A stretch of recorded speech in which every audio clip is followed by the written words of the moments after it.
my feet, where will you be? Flickering through memories, the Polaroids yellowed in the sun, longing to be seen. So come and hide with me, hide.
There, now put it on your head.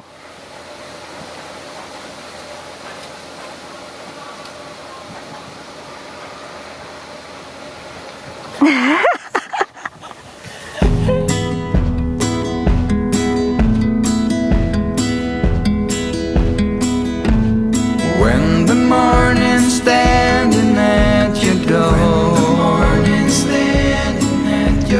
brighter than all mornings come before.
on a weary line, too scared to trust you and jump down. I'll keep my status quo up here, won't let anybody come near. I'll fix it on my own. 29 years I've been the same, trying so hard to run from shame. But how long can I keep up the pace? To fool myself I don't need grace. Will you be there to catch my fall? Need to be sure you'll hear my call. Darkness around me and I don't know why it's so hard to let go. Why it's so hard to let go.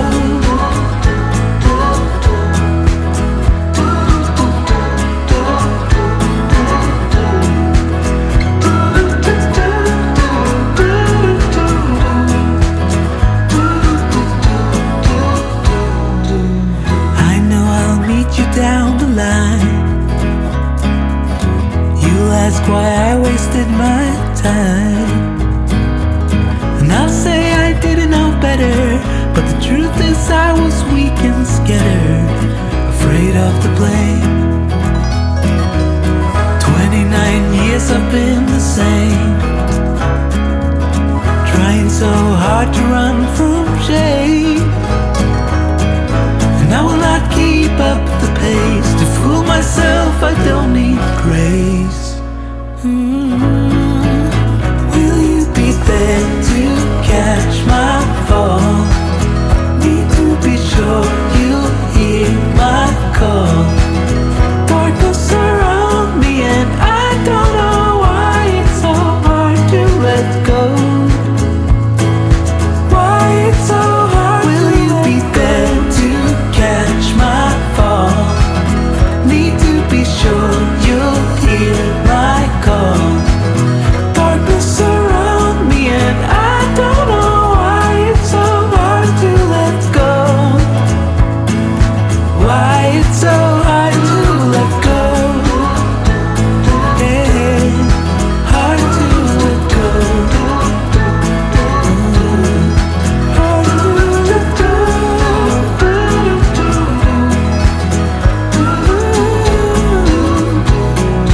Why it's so hard to let go.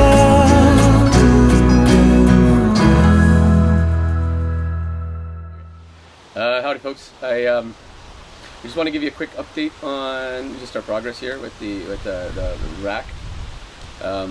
We glued the front top, if you will, like the top onto the array, as you can see.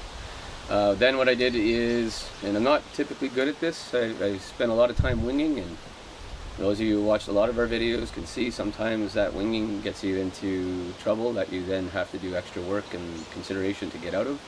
So with this, I've tried to be very meticulous, and so once we had the top glued on, I went back to the panels. I made sure that I had, exact measurements for where the little connectors are on the back of the panel, where the leads come out, the positive and the negative lead from each panel. 7 inches from either side, 35 1/4 from the bottom to the bottom top, and then 30 3/4 on the other side. So at any rate, what I did is I transposed that, working from the center of the rack out, and made pencil marks for where each of the panels starts and stops, and then made measurements to mark with a little red X exactly where the wire is going to come out the bottom of that little piece that's connected to the back of the panel, and then drilled holes underneath so the wire can pass down from the panels directly into this cavity behind, and then also traced through all the torsion boxes tunnels for the wire to travel, because it's all going to go from this side over to this mast down into this ditch we dug. So probably the most planned project of ours to date, so far paying off. So the idea is, again, 4 panel arrays, 3 of them just like we have now, except it'll be 2 on top, 2 on the bottom. The negative and the positive leads from the opposing panels will be connected top and bottom. That creates 2 sets of panels in series, and then those two sets of panels in series are then connected in parallel, so the positive to the positive, the negative to the negative, and then running along that central lead here. And I made sure that even the bars that we used, the steel pipe that I used for the axles for the pivot point, they're wide enough that I can run those MC4 connectors through, so it's like kind of built-in conduit. That way I don't have to come outside of the box at all. My plan is, and the idea is, I will ensure ahead of time, I'll get my multimeter, I'll make sure everything is connected, make sure that everything's nice and tight and clean, and then we're going to glue and nail and box this thing in entirely with no real way to get back in. If we do have to inspect something, or we're having troubles that we suspect is because of loose connections or whatever, then my plan will be I'm just going to use a circular saw, set it to the depth of the OSB, and then run and create a channel that I can remove the OSB from, just to get at the access point. I thought about possibly pre-cutting it and then screwing that in place, but I'd rather have it solid and totally glued, because I want that torsion box to be completely, well, as solid as possible. I want it a nice and rigid, no torsional flex or anything, just good and solid, so I can take a beating from the wind and I don't have to worry about our panels and all that fun stuff. So that being said, the mast leads down into this trench that we dug. From the code that I've read, I am using, and I don't know if this would pass inspection, only in that I'm using PVC sewer pipe and burying that. Code states that you're supposed to use specific PVC conduit, but in looking to practically why that is, it really boils down to sewer pipe I think is a little bit stronger in that it needs to withstand the pressure of plumbing, but also it is not UV resistant. In other words, I would not use sewer PVC above ground where it's going to be exposed to UV light, because that's going to break it down, make it brittle, and it's going to fall apart. Oh, there's Sammy, our squirrel. He may climb up my back and onto my head looking for nuts. Oh, and here we go. Oh, here he comes. Hey, buddy. Oh. He wants to be in the spotlight. Yeah, he wants a shot. He wants a shot at stardom. YouTube minor stardom. Hey, buddy. So, I went with 2 feet down, and technically I could just bury the line, but if you, and you don't need any, if you have underground rated wire, you don't need any conduit. A lot of people use conduit so you can run the wire out of convenience, and that is why I'm doing that here, because Kim will show you pictures, but I knew I was going to encounter this. All these relatively small oak trees that we have are all growing out of the edges of much bigger stumps.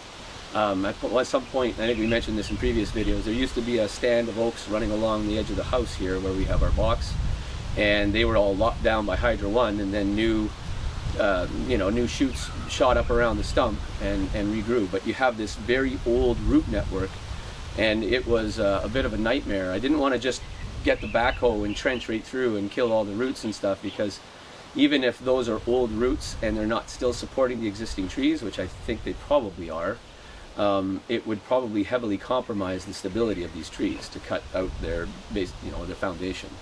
So there was a bit of work. There's about a 4-foot stretch where it's heavily rooted, and I had to basically mine in between them and down and underneath and dig the dirt out a lot by hand and that. But I managed to clear a tunnel so that I could get 3-inch PVC to run all the way down at the 2-foot mark. So it's buried at 2 feet. It's protected by this sewer conduit, and then I'm going to put a box at one end to cover up where the PVC pipe comes up, so it's not exposed to the sun. And the same thing on the other side. I'll box that in against the house, so it'll be nice and aesthetic and clean. But that's where we're at so far. And then my ultimate plan is, within that conduit, because it's so large, I'm also going to run a line back out from the inverter so I can have an AC plug here, and eventually possibly some lights on the back of the panel for working at night. I don't know if I'll need that though, because the lights from the house are pretty good at night because they shine both inside and outside, but it's an option. And then the other thing I want is, I want a plug, like a retractable plug on the outside that I can plug into our Honda generator, and that way in the dead of winter, if we don't have a lot of power, oh, there we go again.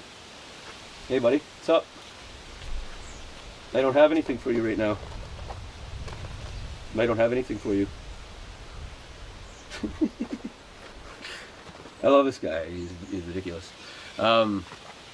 He's got a lot of nerve. And very little fear compared to the other squirrels. Yeah, sorry, man. So anyways, we want to have a plug that runs inside to a set of outlets. That'll be for hooking up to the generator on the outside, and that way we can run toasters, coffee machines, Dyson vacuums, things that are heavy draw, if we're in a period of like prolonged overcast. So that's one option. The other thing I want is the heavier 8-gauge wire that I got from my Uncle Ted. Thanks, Ted.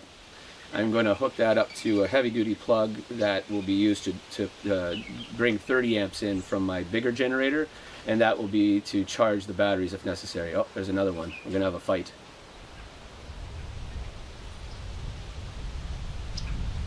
Too funny. Anyways, so that's really it. We want run another AC line back out, run the DC lines into the house to charge the batteries, have a couple of auxiliary lines, one for our regular generator, just so 120 volt AC to run a set of outlets inside. Because what we've done in the past is if we needed AC inside the house, then we're basically running an extension cord underneath the door. Not great. We want to do something a little more convenient and a little cleaner. So that's where we're at so far. Next step will be building on the inside, setting up all the wiring we need to kind of reverse the flow of how things are done right now. And then we're kind of working toward the point where everything that we can do, we've done, less actually disconnecting the system and taking it apart, because we were hoping within a day or two to be able to disassemble the panels, reassemble them here with the rails, and then move the batteries and the inverter and the charge controller inside. I'm even planning on putting in the plywood that's all going to mount to, and literally measuring and drawing out squares where everything's going to go. So it should be tic-tac-toe, so that we're not, out of power for too many days. Wish us luck.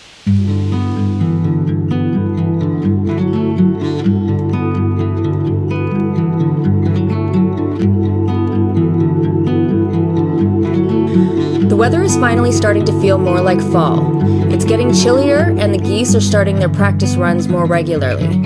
All the animals are busy preparing for winter. Our new friend Sammy the squirrel is quite busy looking for nuts and has no issue climbing on both of us regularly looking for handouts. Al carries nuts in his pockets and Sammy knows this. Al has even been able to pet him now. As we reach the midpoint of our big fall project, relocating our solar array, we can feel the winter coming. It's amazing to realize that building our house, which seemed so far away, is now right around the corner. And what once seemed to keep us away from our goals has magically given us the time we needed to plan and learn what will only benefit us in our home build.